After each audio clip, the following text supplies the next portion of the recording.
Apple අලුතෙන්ම release කරපු iOS 26.1 එකත් එක්ක ඔයාට ලැබෙන අලුත්ම ෆීචර්ස්. පළවෙනි එක තමයි ඔයාට මෙන්න මේ liquid glass design එක එපා වෙලා නම් තියෙන දැන් ඔයාට ඒක වෙනස් කරගන්න පුළුවන්. ඒකට ඔයාට කරන්න තියෙන settings වල display and brightness වලට ගිහිල්ලා liquid glass කියන option එක ඇතුළට යන්න.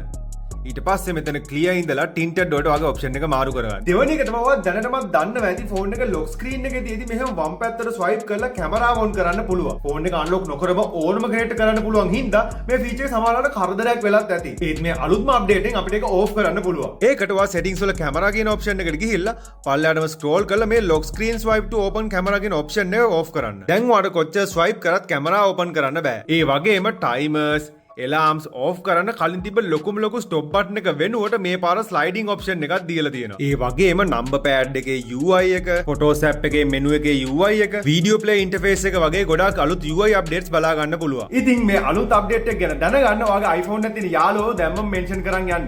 තාම මේ වගේ videos බලන්න ආස නම් දැම්මම මාව follow කරන්න.